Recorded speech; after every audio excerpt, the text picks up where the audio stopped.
नमः शिवाय, हर हर महादेव, श्री शिवाय नमस्तुभ्यम। एक बार की बात है, बेटे ने जब व्रत किया, व्रत करते करते दूसरे नगर के राजा ने अपनी बेटी, इकलौती बेटी के लिए लड़का ढूंढने भेजा।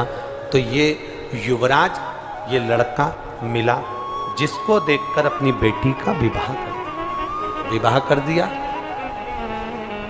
बुजुर्ग राजा के पास में कोई नहीं था संभालने के लिए, तो पूरा राज ठाट इसको दे दिया। रानी ने अपने पति से पूछा कि मेरी शादी तुम्हारे साथ में हुई, तुमने पुण्य कौन सा करा था? उसने कहा मैंने केवल 16 सोमवार का व्रत किया, उसके सिवाय कुछ नहीं किया। उसका पुण्य इतना प्रबल है? हाँ। इतना प्रबल? हाँ। अभी भी तुम व्रत करते हो? हाँ। 16 सोमवार? हाँ। एक बार 16 सोमवार का व्रत का कार्य था, पति ने अपनी पत्नी से कह दिया कि पूजन का सामान लाकर दे दो। शिव महापुराण की कथा यहां तक वर्णन करती है, पशुपति व्रत करो तो अपने हाथ से प्रसाद बनाओ, पशुपति व्रत करो तो अपने हाथ से थाली लगाओ। शंकर भगवान की हरतालिका तीज का व्रत करो, चाहे पशुपति व्रत करो, चाहे शिवरात्रि का व्रत करो, अपने हाथ से पूजन की थाली लगाना चाहिए, जमाना चाहिए। अपने हाथ से पूजन की थाली को तैयार करना चाहिए, दिया बाती सब अपने हाथ से, अपने हाथ से। और आज हम कहने में पीछे नहीं हटेंगे, एक बात जरूर आपसे कहेंगे, अगर आप स्वीकार करेंगे तो। पशुपति व्रत करने वाली माताओं से निवेदन है, आप जो मंदिर में 6 दिए लेकर जाती हो, उस 6 दिए में जो बत्ती बनाकर ले जाती हो, वो बत्ती बाजार की बनी होने की अपेक्षा रुई से अपने हाथ से बनाकर लेकर जाना। फिर पशुपति व्रत का फल मिले कि ना मिले बताना जरूर। बाजार की बनी बनाई बत्ती, यहां तक पशुपति व्रत में हमने यहां तक कहा कि बाजार का प्रसाद नहीं, अपना बनाया हुआ प्रसाद रखो। बोला था कि नहीं बोला था? जितनी माताएं बेटी बोलो जरा जम के, बोला है ना? अपने मीठे चावल बना लो, हलवा बना लो, खीर बना लो, जो 3 हिस्से कर सको वो बना, अपने हाथ से सिद्ध कर। 6 दियों में जो बत्ती रखो वो भी अपने हाथ से बटी हुई, अपने हाथ से बनी हुई। बाजार की रखोगे, फल कितना मिल रहा है हमको नहीं मालूम, पर एक बार इस शिव महापुराण के कहने से अपने हाथ से रुई को बटकर बत्ती बनाकर 6 दिए में रखकर प्रसाद रखकर पशुपति नाथ का व्रत जब करो, 6 दिए जमीन पर रखकर 5 दिए प्रज्वलित कर कर, 1 दिया जो बिना जला है उसको थाली में रखकर प्रसाद का 1 हिस्सा वापिस लेकर जब अपने दरवाजे पर दिया लगाओ, अपनी हाथ से बनी हुई बत्ती 5 मंदिर में, 1 अपने दरवाजे पर जब तुम लगाओगे, उसका जो फल मिलेगा आपको सोच से परे होगा, उसका एक आनंद ही दूसरा।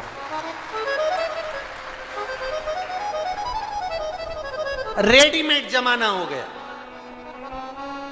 चंदन भी रेडीमेड, बाती रेडीमेड, सब सामान रेडीमेड। 2 चीजें तो अपनी करो खुद की। क्या क्या? एक पशुपति नाथ का प्रसाद और एक पशुपति नाथ के मन पूजन में लगने वाली बाती, ये तो अपनी करो। 2 चीजें अपनी हो, एक प्रसाद, एक बाती। बाती भी अपनी होनी चाहिए, बाती अपनी हो। कितना सुंदर प्रसंग है। स्कंद पुराण का यह प्रसंग आपने पहले भी सुना होगा। एक बुढ़िया के घर में बच्चे नहीं हुए, एक बुढ़िया के घर में उसके बेटे के यहां संतान नहीं हुई, पोते का मुंह नहीं देखा उसने, दुखी रहती थी, सबको गाली देती थी, सारे देवताओं को गाली देती थी, संतों को गाली देती थी, सबको गाली। कोई संत उसके यहां मांगने चले जाए तो वो मारने दौड़ती थी। बुढ़िया एक दिन पोछा लगा रही थी, एक संत उसके यहां मांगने के लिए आ गए। बुढ़िया ने पोछा लगाते लगाते वो पोछा ही उठा के संत को फेंक के मार दिया।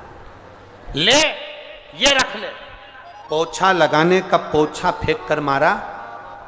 उस पोछे को संत ने उठाया, धोया, धुलवाया, धुलवा कर उस पोछे को धुलवाने के बाद उसकी जो चिंदी थी उसको मट कर दिया लगा दिया। आज मालूम नहीं था संत को कि शिवरात्रि है, मालूम नहीं पड़ पाया, उसने बस दिया लगा दिया। भगवान के आगे नहीं, बस प्रकाश करने के लिए उसने दिया लगाया था। जिस झोपड़े में रहता था वहां शिवलिंग था, वहीं पर दिया लगाकर बैठ गया। इतने में बाबा देव अधिदेव महादेव ने कहा, सुनो संत देव, जिस स्त्री ने तुमको ये पोता दिया, हमारे यहां पोछने वाले को पोता कहते हैं, जिस स्त्री ने ये पोछा, ये पोता दिया, उसका दिया कपड़ा मेरे सामने प्रकाश करा है, इसलिए मैं उसके घर में पोता देता हूं। ये पोते का प्रमाण, मैं पोता दे रहा हूं उसके घर। एक पोछे का कपड़ा भी हमको फल दे जाता है।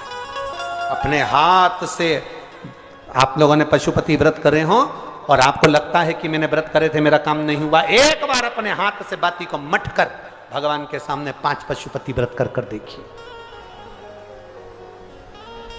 रानी से कहा कि मेरा पूजन का सामान भेज देना, अपने हाथ से हरताली का तीज की पूजन की तैयारी करो, अपने हाथ से फुलेरे का स्मरण करो, अपने हाथ से पूजन का साहित्य तैयार करो, अपने हाथ। अब संतान, अब यहां उसने अपनी रानी से कहा मुझे सामान ला दो। रानी ने नौकरानी के हाथ, दासी के हाथ सामान भेज दिया पूजन का। आकाशवाणी हो गई, तेरी रानी ने शिव का अपमान कर दिया, इसको बाहर निकाल दिया गया। दर बतर ठोकर खाती रही, शिव का दर बतर ठोकर खाती रही।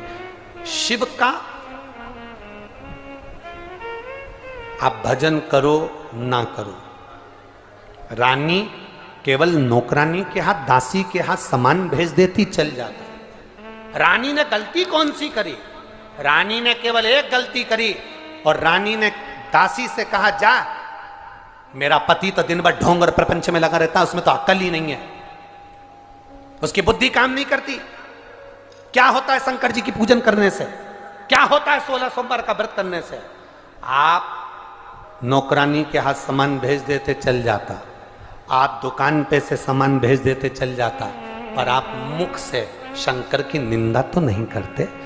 शिव की निंदा करने वाले की गति क्या होती है, ये शास्त्र का है। रानी ने निंदा कर दी, दासी ने सामान लाया, पूजन कर दिया, पति ने, रानी तरबतर भटकती रही।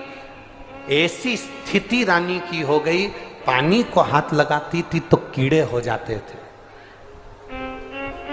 किसी के यहां काम करती थी तो मटके फूट जाते थे। एक साधु ने देख लिया, एक ब्राह्मण ने देख लिया कि रानी की दशा बड़ी विचित्र है, पानी को हाथ लगाती है, पानी में कीड़े पड़ जाते हैं। संत ने पूछ लिया, ब्राह्मण जन ने पूछ लिया, ए बेटी, तुम अच्छे घर की दिखती हो, पर तुम्हारा शरीर, तुम पानी को हाथ लगाती हो तो सरोवर में कीड़े पड़ जाते हैं, तुम कपड़े को छूती हो तो कपड़ा जल जाता है, वृक्ष के नीचे बैठती हो तो वृक्ष में आग लग जाती है, हरा भरा वृक्ष सूख जाता है, तुम आखिर ऐसा क्या है?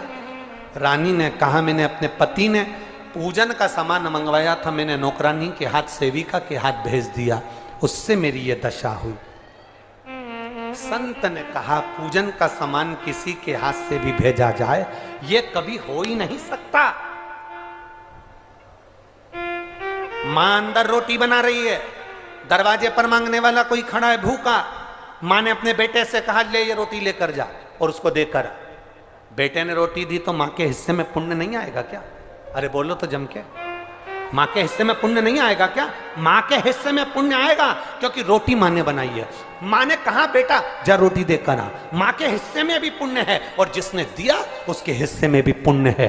तो यहां अगर तुमने नौकरानी को भेजा कि ये सामान रख के आओ, पूजन का सामान देकर आओ, तो इतने में तो तेरी ये गति नहीं होना चाहिए थी, तेरे ऊपर इतना बड़ा दोष नहीं होना चाहिए, तेरी ये गति होना ही नहीं चाहिए। तू झूठ बोल रही है कि तूने सामान भेजा तो भगवान नाराज हो गए और मेरे हाथ ऐसे हो गए, मेरा शरीर ऐसा हो गया कि बेकार, ये हो ही नहीं सकता। तू झूठ बोल रही है, तू झूठ बोल रही है, ये तेरी गति ऐसे नहीं हो सकती। रानी ने कहा मैंने तो बस यही करा था, नौकरानी के हाथ भेजा था। नहीं, तू याद कर कि तूने करा क्या, तू करी क्या है वो याद कर ले। तब रानी ने कहा कि मैं पलंग पर बैठी थी, नौकरानी से मैंने कहा कि तू ये सामान लेकर जा। इतने में मेरा भोलेनाथ नाराज नहीं हो सकता। भोलेनाथ नाराज तब होता है, शिव की निंदा करने वाले को तो भुगतना पड़ता है। केवल तू नहीं, शंकर भगवान की निंदा करी थी देवऋषि नारद ने। देवऋषि नारद ने जाकर कहा था, भोलेनाथ आप कामदेव को नहीं जीत पाए थे, मैंने कामदेव को जीता है। शंकर भगवान की निंदा नामदेव उसने नारद ने करी, और शंकर भगवान की निंदा नारद ने करी तो शिवजी ने कहा, नारद तुमने ये बात मुझसे कह दी, पर नारायण से जाकर मत कहना कि तुम ये शब्द मत बोलना कि तुम काम को जीते। नारद जी ने जाकर भगवान विष्णु से कह दिया, नारायण जिस कामदेव को भोलेनाथ नहीं जीत पाए उस कामदेव को मैंने जीता है। शंकर भगवान जिसको नहीं जीत पाए उसको मैंने जीता है। भगवान विष्णु की आंख से आंसू बह गए। लक्ष्मी जी ने पूछा, तुम रो रहे हो, क्यों रो रहे हो? भगवान कहते हैं, नारद जी ने निंदा कर दी शंकर जी की, मैंने निंदा सुन ली शंकर जी की, इसलिए ये नारद का सिर तो जाएगा पर मेरा भी सिर कटेगा, ये निश्चित है। वही हुआ, नारद को बंदर का मुंह लगा, रामचरितमानस में लिखा है। और भगवान विष्णु ने शंकर की निंदा सुनी थी, इसलिए उनका सिर कटा तो घोड़े का मुंह लगा, हयग्रीव अवतार हुआ शंकर भगवान विष्णु। शिव की निंदा करने वाला और शिव की निंदा सुनने वाला, ये दोनों महापापी की गिनती में आते हैं। शंकर की निंदा कभी ना सुनो, शंकर की निंदा कभी ना करो, शिव भक्त की निंदा कभी ना करो। शिव भक्त की कभी निंदा नहीं होना, शंकर की निंदा नहीं। गलत कर दिया तूने, तू याद कर तूने कुछ गलती करी होगी। इतने में रानी ने कहा, मैंने गलती केवल एक करी है कि मैंने कह दिया था मेरा पति तो ये ढोंग प्रपंच में लगा रहता है। क्या होगा शंकर जी को जल चढ़ाने से, क्या मिलेगा शिव जी को जल चढ़ाने से, क्या मिलेगा 16 सोमवार व्रत करने से? मैंने थोड़ी सी निंदा कर दी थी। संत ने कहा, निंदा निंदा होती है, थोड़ी और बड़ी नहीं, इसलिए तू भुगत रही है।